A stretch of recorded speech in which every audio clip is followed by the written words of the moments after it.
पंचतत्व के अभ्यास करते करते अभी तक हम लोगों ने 3 तत्व का अभ्यास किया है निसर्ग का ज्ञान लेते हुए।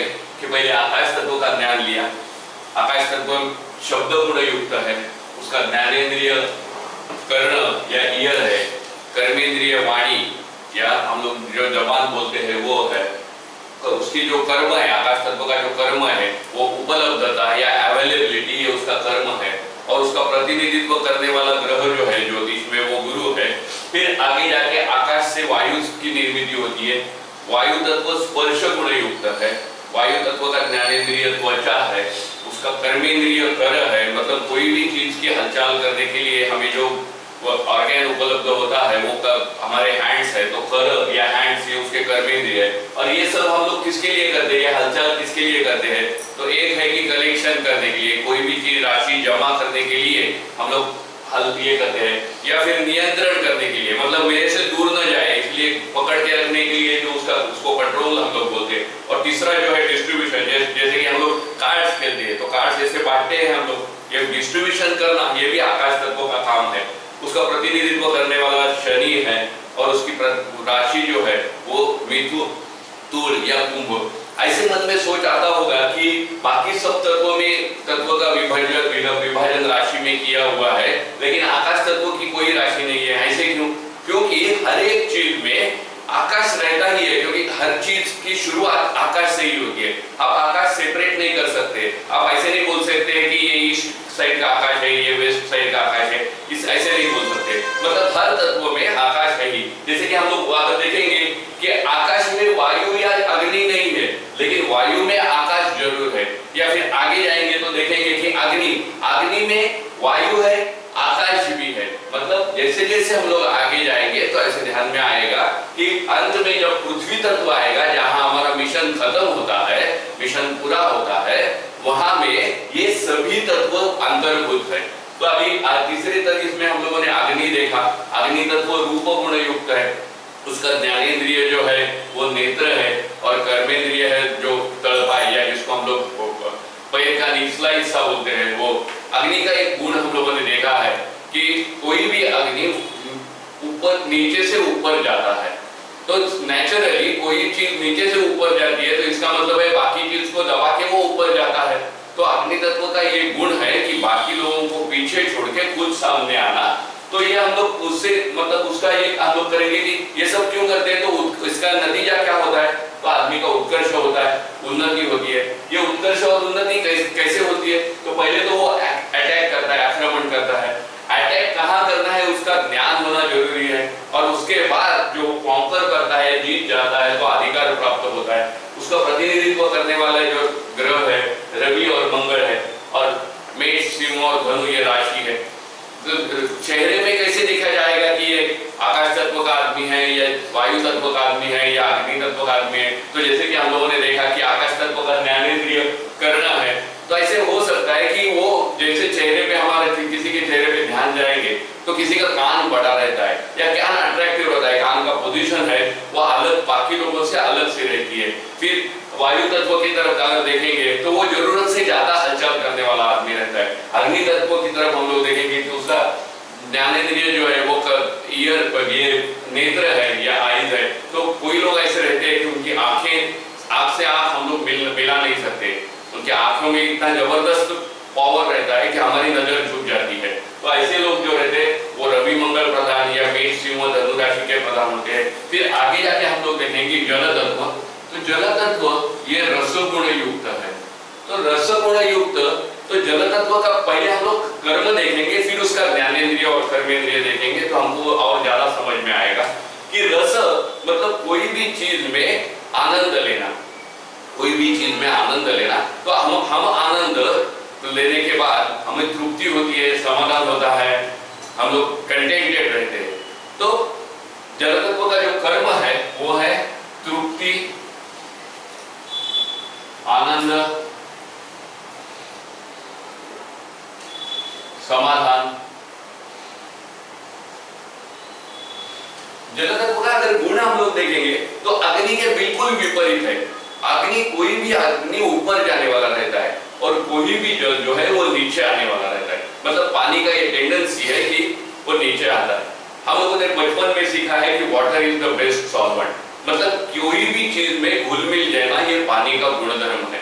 तो ये जो तृप्ति आनंद समाधान है वो हमारे डे टू डे लाइफ में हम लोग दो तरीके से लेते हैं कि जैसे कि हम लोगों को भूख लगती है, तो कोई भी चीज भूख लगने के बाद या खाने के लिए कोई भी चीज हमें पसंद नहीं आती है, कोई ठराविक चीज ही हमारी खासियत रहती है, तो वो अगर हम तो वो लेते हैं हम लोग, तो वो खाने के बाद हम लोग बोलते हैं तृप्त झालं, बरं वाटलं, छान वाटलं, आनंद झाला। तो वो जो है तो वो जो स्वाद हम लोग लेते हैं कोई भी चीज का, वो स्वाद हम लोग हमारे टंग से लेते हैं। तो रसना ये उसका ज्ञानेंद्रिय है।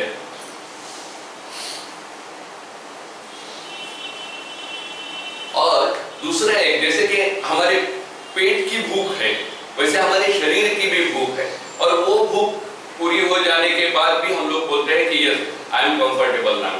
तो ये शरीर की भूख पूरी करने वाला जो लिंग है, ये लिंग उसका कर्मेंद्रिय है। और ये दोनों की वजह से, रसना और लिंग की वजह से तृप्ति आनंद समाधान हमें मिलता है। लेकिन आप एक देखेंगे कि ये जल तत्व जो है ना, ये रजोगुण युक्त है। पहले जो हम लोगों ने सत्व रज तम देखे हैं ना, तो एक थोड़ा पीछे जाकर मुड़ के और देखते हैं कि ये रजोगुण युक्त है। मतलब ऐसे कल्पना कीजिए कि आप पेट भर के खा रहे हैं और पेट भरने के बाद और भी प्लेट में बाकी है और वो आपसे खाया नहीं जाता है और आप वो फेंकने जा रहे हैं, और अगर सामने आप देखेंगे कि कोई भूखा लड़का आपकी तरफ देख रहा है, तो आपके मन में क्या आएगा कि अरे मैं ये खा के फेंक रहा हूँ, लेकिन सामने वाले का वो भोजन है और वो भोजन मैं फेंक रहा हूँ, तो आपके मन में पीछ होगा कि नहीं, आपको दुखी होगा कि नहीं कि जो मैं कर रहा हूँ वो गलत कर रहा हूँ।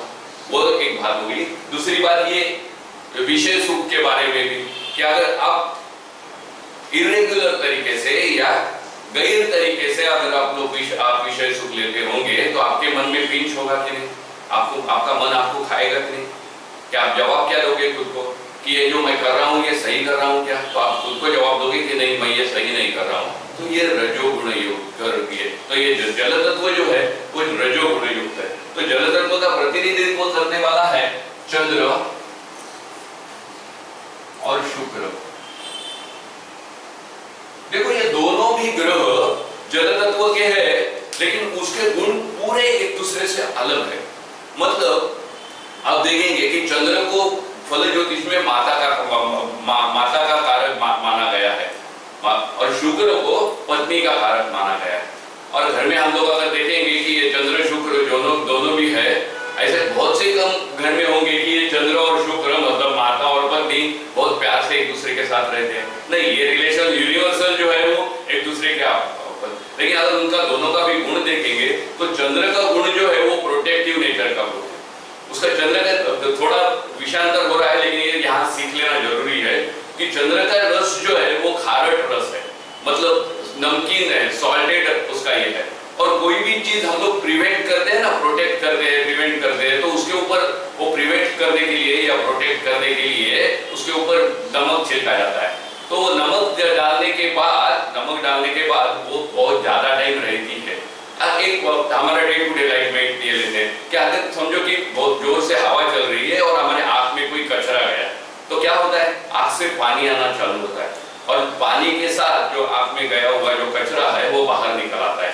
तो वो पानी क्यों आता है कि वो कचरे से मेरा आंख डैमेज ना हो, बराबर। और वो पानी का जो टेस्ट है वो कैसे, वो टेस्ट है वो सॉल्टेड है, नमकीन है। तो वो जो रस है वो चंद्र का, मतलब हमारी माता का जो हमारे से ये है वो कैसे कि हर टाइम कोई भी जिंदगी के कोई भी मोड़ में हमारी माँ हमें प्रोटेक्ट करती रहती है। और ये देखो शुक्र, इसका जो रस है वो अम्बट रस है। तो ऐसे देखो कि दुनिया में हर एक चीज को अगर पानी लग जाएगा तो वो फूक जाता है, पानी लग जाएगा तो वो फूक जाता है, एक्सेप्ट नमक। नमक को अगर पानी लगेगा तो वो पिघल जाता है। तो इसका मतलब क्या है कि ये जो चंद्र, ये जो रस है वो बाहर से पानी शरीर में लेने वाला है, और ये जो रस है शुक्र का जो अम्बट रस है, ये रस शरीर का बाहर ही बाहर डालने वाला है। तो ये इनमें फर्क है। इनमें यहाँ पे आप देखेंगे कि हमारा माँ से रिश्ता, माँ हमारे से कोई भी अपेक्षा नहीं रहती है, कोई भी एक्सपेक्टेशंस नहीं रखती है माँ हमारे से, है कि नहीं। और ये जो है पत्नी, यहाँ ये रिश्ते में एक्सपेक्टेशंस के सिवाय कुछ होता ही नहीं है। तो ये ध्यान में रखना बहुत ही जरूरी है कि भले ही ये दोनों ग्रह जल तत्व के हैं, लेकिन इनके गुण एक दूसरे से काफी भिन्न है, या हम लोग देखेंगे कि 180 डिग्री अपोजिट है। जल तत्व के बोलने के बावजूद भी ये 180 डिग्री अपोजिट में है। और इसकी जो राशि है वो कर्क, वृश्चिक और मीन, ये प्रतिनिधित्व करने की इसकी राशि है। फिर हम लोग हमारे पहले जो गोल डिसाइड किया था उसके ऊपर आएंगे कि लास्ट टाइम हम लोग ये देखा था कि मुझे अच्छी तरीके से ज्योतिष सीखना है, तो मैंने पहले आकाश तत्व का काम किया, मतलब इंक्वायरी की कि कहाँ मुझे ज्योतिष सीखने को मिलता है। वो इंक्वायरी की तो मुझे ऐसे समझ में आया कि सप्तर्षि में मुझे ज्योतिष अच्छा सीखने को मिलेगा। वो समझने के बाद मैं सप्तर्षि के ऑफिस में गया, मतलब मैंने वायु तत्व का काम किया। घर से उठ के मैं सप्तर्षि के पास आ गया। यहाँ आने के बाद मेरा मिशन पूरा हुआ क्या? नहीं, सिर्फ यहाँ आके मैंने फिर अग्नि तत्व का काम किया कि ज्ञान लिया कि क्या सही है क्या गलत है, इसका ज्ञान लिया। मिशन कंप्लीट हुआ? नहीं, अभी भी नहीं कंप्लीट हुआ। फिर मैं घर गया और घर जाके मैंने देखा कि जो मैं क्लास में सीख रहा हूँ वही मुझे घर में भी मालूम हो रहा है। मतलब घर में मेरा लड़का, समझो कि मेष राशि का मेरा लड़का है, और इधर मैंने देखा है कि वो अटैक करने वाला है। तो ये जैसे मैंने सीखा सप्तर्षि में कि ये मेष सिंह धनु राशि जो है वो अटैक करने वाली है या अधिकार की लिए है, चाहत रखने वाली है। और घर में जाके देखा मैंने कि मेरा लड़का मेष राशि का है और वो कभी भी एक जगह में नहीं बैठता है। तो मेष राशि जैसे कि हम लोगों ने देखी कि वो पुरुष स्वभाव की है, वो जल तत्व की है, वो क्षत्रिय वर्ण की है, वो अग्नि तत्व की है। तो अग्नि, ये सब गुण जो है वो एक जो मेरे बेटे में मुझे दिखाई दिए। तो जो मैंने सीख लिया था, ज्ञान लिया था, वो ज्ञान सही दिशा में है, इसका मुझे आनंद हुआ। लेकिन अभी भी मेरा जो गोल था कि मुझे अच्छी तरीके से ज्योतिष आना है, वो अभी भी पूरा नहीं हुआ। वो पूरा होने के लिए मुझे पृथ्वी तत्व की तरफ जाना पड़ेगा। तो पृथ्वी तत्व का जो गुण है वो गंध है।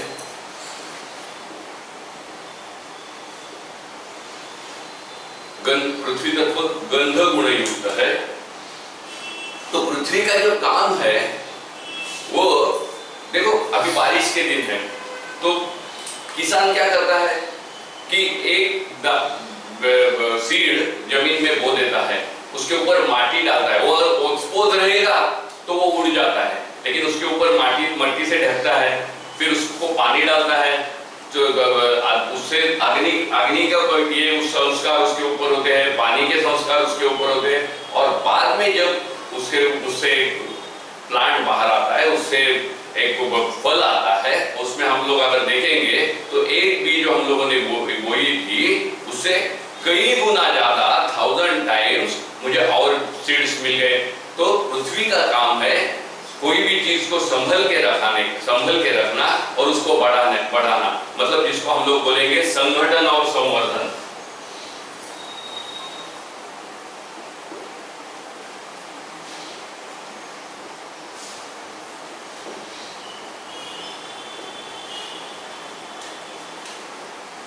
इसके पहले ये चीज और ध्यान में रखने के लिए और एक बात मैं बताना चाहता हूं कि कोई भी ये अगर हम लोग उसको निशाना देंगे कि हर एक तत्व को निशाना देंगे तो हमको और ज्यादा उसमें ध्यान में आएगा। कि जैसे कि आगे आकाश तत्व है तो वो पूरा हर जगह में अवेलेबल है, तो हम लोग उसको सर्कल करेंगे। तो अगर ये सर्कल देखेंगे तो हम लोगों को समझ में आएगा कि आकाश तत्व है। वायु तत्व है तो वायु जो है वो कोई भी एक दिशा में नहीं बहता है, कोई भी दिशा में उसका बहना रहता है, मतलब वो कांस्टेंट नहीं है, स्टेडी नहीं है, तो वो कहीं भी जाता है। तो वायु का चिन्ह अगर हम लोग ऐसे ये करेंगे तो इससे क्या, ये चिन्ह से हमको क्या मालूम होगा कि ये वायु की हलचल है। अग्नि का अगर हम लोग देखेंगे कि अग्नि के गुण जो है वो हमेशा ऊपर जाने का गुण है। अग्नि का गुण जो है तो ऊपर जाने का गुण है, तो सिर्फ ये ऊपर जाने वाला एरो उसके लिए काफी है। पानी का गुण जो है वो पानी हमेशा नीचे बहता है, अपना पोजीशन छोड़ के नीचे आता है। तो पानी का अगर हम लोग ये देखेंगे तो उसका अगर एरो नीचे करेंगे तो हम लोगों को समझ में आएगा कि ये पानी है। और पृथ्वी का अगर हम लोग देखेंगे कि संसार में कोई भी चीज, जैसे कि ये है, ये वो वस्तु अगर मैंने ये एक जगह में रखी है तो unless and until external forces उसके ऊपर अप्लाई नहीं करेंगे, बाहर से कोई भी फोर्स उसके ऊपर अप्लाई नहीं करेंगे, ये चीज सालों साल यही पड़े रहेगी, है कि नहीं? तो इसका ही हम लोग ये करेंगे कि ये स्टेडी ये है। और अभी इसको थोड़ा सा और विषय अंतर करते हैं कि हमारी सांस जो चलती है ना, हमारी जो रेस्पिरेशन चलती है, सांस जो चलती है, तो आप अगर ऑब्जर्व करोगे तो कभी ऐसे मालूम होता है, भले कि हमारे नोज के दो पार्ट, नाक के दो भाग हैं, लेकिन आप ऑब्जर्व करोगे कि एट अ टाइम एक ही चलता है। और कभी कभी ऐसे होता है कि मैं यहाँ हाथ लगाऊं तो भी मुझे समझ में नहीं आता है कि मेरे सांस चालू है कि नहीं है। और कभी कभी मेरा सांस इतना लंबा रहता है कि 1-1.5 फुट लंबा भी मैं अगर हाथ रखूं तो मुझे समझ में आता है कि ये कभी कभी ऐसे मालूम होता है कि ये जो मेरी सांस चल रही है उसका डायरेक्शन मेरे नोज का जो ऊपर पार्ट का हिस्सा है उसको टच करके जा रही है। कभी कभी ऐसे समझ में आता है कि ये जो नीचे का हिस्सा है उसको टच कर रही है, और कभी कभी सीधा नीचे आते हैं। तो ये इसी में पांचों तत्व है। और अगर आपको ये रेक्टिफाई करना है, ये जो मैंने साइन की है वो अगर रेक्टिफाई करना है आपको, तो एक काम कीजिए, एक मिरर लीजिए, मिरर ये लेके अपना सांस उसके ऊपर ये कर दीजिए, छोड़ दीजिए, तो आपको समझ में आएगा कि जब भी आपका सांस बहुत ही हल्का चलता है तो उसका जो ये रहता है इवोपरेट वाला जो सैचुरेटेड ये जो रहता है सैचुरेशन, ये वो उसका ये राउंड रहेगा। अगर आगे वायु तत्व का ये रहेगा तो वो स्कैटर्ड रहेगा। अग्नि तत्व की सांस अगर आपकी रहेगी तो वो ऐसी रहेगी, मतलब नाक के ऊपर के हिस्से को टच करके जाएगी। जल तत्व की सांस ये रहेगी तो नाक के नीचे के हिस्से वो टच करके जाएगी। और पृथ्वी तत्व की रहेगी तो वो लंबी रहेगी। तो ये आप मतलब मैं ये बोलने की कोशिश कर रहा हूं कि हमारे पे ये पांचों तत्व हमारे सांस से लेके बैठे हुए, हम जो सांस लेते हैं उसमें लेके बैठे हुए, उसमें उसको ये इसका ज्ञान करने का जो शास्त्र है उसको बोलते हैं शिव स्वरोदय शास्त्र। और ये शिव स्वरोदय शास्त्र ये ज्योतिष से कई गुना आगे है, कहीं उसको ये ज्योतिष की जरूरत ही नहीं होती है। अगर आपको शिव स्वरोदय मालूम है तो ये सब सीखने की जरूरत नहीं है। तो ये शिव स्वरोदय से सब आपको ये समझ में आ जाएगा। तो अभी यहाँ आते हैं कि पृथ्वी तत्व गंध गुण युक्त होता है, मतलब जिसका वास हम लोग लेते हैं या वास जिससे लेते हैं उसको, नाक जो है, नोज, ये नाक उसका ज्ञानेंद्रिय है, और गुदद्वार या एनस वो उसका कर्मेंद्रिय है,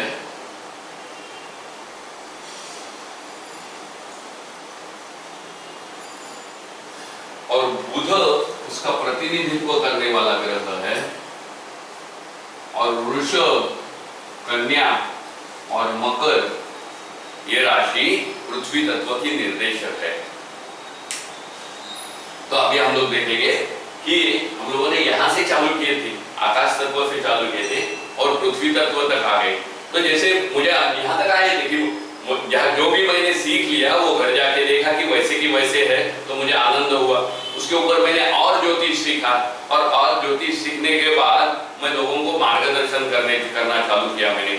और मार्गदर्शन चालू करने के बाद थोड़े दिन के बाद लोग आके मुझे बोलने लगे कि हाँ भाई आपने जो कहा था वैसे ही हो गया। तो धीरे धीरे आप रजिस्टर हो जाते हो कि आप एक अच्छे ज्योतिषी हो। हमारा गोल क्या था? मुझे अच्छा ज्योतिषी होना है। तो ये इससे अगर हम लोग गुजरेंगे, कोई भी मिशन पूरा होने की जरूरत है तो वो आकाश तत्व से लेके पृथ्वी तत्व तक वो आना जरूरी है। यहाँ अगर बीच में कहीं भी छूट जाते हैं तो ये मिशन पूरा नहीं होगा।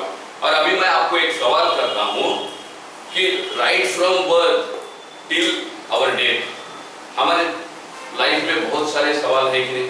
बहुत सारे सवाल हमें आते हैं कि मुझे बाय बर्थ से देखेंगे कि मुझे संतान सुख है कि नहीं।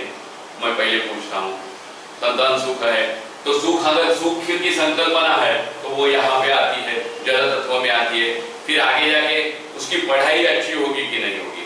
तो पढ़ाई के लिए हम लोग फिर अग्नि तत्व की तरफ ध्यान देंगे, क्योंकि वो उत्कर्ष करने वाला ये है। पढ़ाई, फिर पढ़ाई हो जाने के बाद उसको जॉब अच्छा मिलेगा कि नहीं। तो जॉब ये जो चीज है वो शनि तत्व का ये है कि काम करने वाली ये जो है, क्योंकि जॉब, कोई भी जॉब आप ले, वहां आपको एफर्ट्स लेने हैं, तो वो एफर्ट्स लेने की बात जो है वो इसमें आती है। फिर उसको गृह सौख्य मिलेगा कि नहीं। फिर सुख की तरफ हम लोग देखेंगे तो जल तत्व आएगा।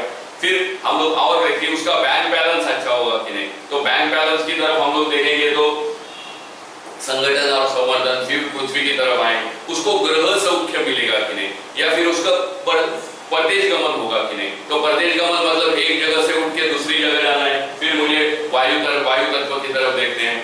तो ऐसे दुनिया में हमें जितने भी सवाल आते हैं, वो एक भी सवाल ऐसा नहीं है कि जो इसके बाहर है।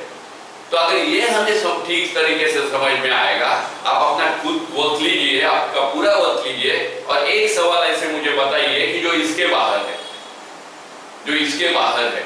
तो अगर वैसे है तो अगर ये सीख लेना जरूरी है कि नहीं। तो जैसे ही हम लोग ये सीख जाएंगे तो आपको, हम लोगों को ज्योतिष ठीक तरीके से आएगा। और हमको यही समझ में नहीं आएगा तो हमें ज्योतिष बराबर नहीं आएगा। एक एग्जाम्पल देता हूं आपको, फिर राह रुकते हैं कि जैसे कि अभी हम लोग आगे जाके देखेंगे, या सबको मालूम होगा कि मेष राशि का अमल सर के ऊपर है। मेष राशि का अमल सर के ऊपर है। तो ऐसे समझ लीजिए कि दो मेडिकल की केसेस है, वो दोनों को भी दिमाग की ही बीमारी है। कि एक को है अल्जाइमर और दूसरे को है मेनिंजाइटिस। अल्जाइमर मतलब विस्मरण, भूल जाना, और मेनिंजाइटिस मतलब जो टेम्परेचर है वो ब्रेन में चला गया। तो अगर हम लोग दो केसेस देखेंगे कि दोनों का भी षष्ठेश या रोग देने वाला जो ग्रह है, तो ऐसे समझो कि दो केसेस है, दोनों का भी षष्ठेश मेष राशि में है, और एक को अल्जाइमर है और एक को मेनिंजाइटिस है। तो हम लोग कैसे डिफाइन करेंगे कि किसको अल्जाइमर है और किसको मेनिंजाइटिस है। तो सिर्फ इतनी ही इंफॉर्मेशन हमको काफी नहीं होगी कि षष्ठेश मेष राशि में है तो हम लोग बोलेंगे कि उसको दिमाग की या सर की बीमारी होगी, लेकिन कौन सी होगी ये डिफाइन करने के लिए फिर आपको देखना पड़ेगा कि वो जो षष्ठेश है वो कौन से नक्षत्र में है। तो अभी मैं अगर आपको बोलूं कि एक का षष्ठेश जो है मेष राशि के अश्विनी नक्षत्र में है और दूसरे का षष्ठेश है वो मेष राशि के भरणी नक्षत्र में है। तो अभी आप नक्षत्र के तत्व की तरफ अगर देखेंगे तो आपके समझ में आएगा कि अश्विनी नक्षत्र जो है वो वायु तत्व का है और भरणी नक्षत्र जो है वो अग्नि तत्व का है। अभी ये नक्षत्र का तत्व आपको समझ में आने के बाद जो वायु तत्व का काम है, हलचल, एक जगह से दूसरी जगह पे पहुंचाना, वो क्या है फिर अल्जाइमर। और ये इसमें मेनिंजाइटिस में जो अल्जाइमर है उसमें क्या है कि हमारे जो ये है वो एक्नॉलेज ही नहीं हो रही है, मतलब वहां तक सेंसेस जा ही नहीं रही है। तो मतलब ये जो वायु तत्व का काम है उसमें ब्रेक आ रहा है। मतलब जिसका षष्ठेश मेष राशि के अश्विनी नक्षत्र में है, मतलब उसका वायु तत्व बिगड़ा हुआ है तो उसको अल्जाइमर होने के चांसेस ज्यादा है। और जिसका षष्ठेश मेष राशि का भरणी नक्षत्र में है तो वो अग्नि तत्व का नक्षत्र है तो उसको मेनिंजाइटिस होने के चांसेस है। वैसे हर एक चीज में क्या, भी एक एग्जांपल और एक एग्जांपल लेते हैं कि हम लोग 10 ऐसी कुंडलियां जमा करते हैं, they are related with hotel management या होटल ग्रुप में। तो होटल में हम लोग होटल इंडस्ट्री में अगर हम लोग देखेंगे तो वहां में ओनर, मैनेजर, बाद में शेफ, बाद में सर्विस बॉय, बाद में अकाउंटेंट, ये सभी होते हैं कि नहीं। तो 10 कुंडलियां अगर हम लोग देखेंगे कि वहां उनको सब होटल रिलेशन से, होटलिंग इंडस्ट्री से जुड़े हुए हैं, तो उनमें से अगर हमको डिफाइन करना है कि मैनेजर कौन होगा, ओनर कौन होगा, सर्विस बॉय कौन होगा, शेफ कौन होगा, गले में कौन बैठेगा, पैसा कौन जमा करेगा, ये देखने के लिए हम लोगों को ये अगर तत्व हम लोगों को मालूम होगा तो हम लोग ये बोल सकते हैं कि जो ओनर है ये वो आकाश तत्व से जुड़ा हुआ है, जो सर्विस बॉय है वो वायु तत्व से जुड़ा हुआ है, जो मैनेजर है वो अग्नि तत्व से जुड़ा हुआ है, जो शेफ है वो जल तत्व से जुड़ा हुआ है, और जो अकाउंटेंट है वो पृथ्वी तत्व से जुड़ा हुआ है। मतलब कोई भी चीज आप लो, या आपकी बीमारी हो या आपके प्रोफेशन हो, उसमें ये तत्व अगर हम लोग ये करेंगे, देखेंगे, तो हमको आसान हो जाएगा। तो दूसरी भाषा में मैं ये बोलना चाहता हूँ कि फल ज्योतिष ये दूसरा तीसरा कोई भी नहीं है, वो एचआर है, या अच्छी तरीके का एचआर है। मतलब कौन सा आदमी कौन, एचआर मतलब क्या ये है, ह्यूमन रिसोर्सेज। तो कौन से आदमी कौन सा काम ठीक तरीके से करेगा, ये अगर ये हम लोगों को मालूम होगा तो हम लोग कर पाएंगे कि नहीं पाएंगे। तो प्रॉपर जॉब डिस्ट्रीब्यूशन अगर होगा तो जो एचआर का काम है, ह्यूमन रिसोर्स डेवलपमेंट का काम है, तो हमारा मिशन भी आगे बढ़ेगा, कोई भी चीज हम लोग फास्ट कर पाएंगे। तो ये चीज समझ लेना बहुत ही जरूरी है।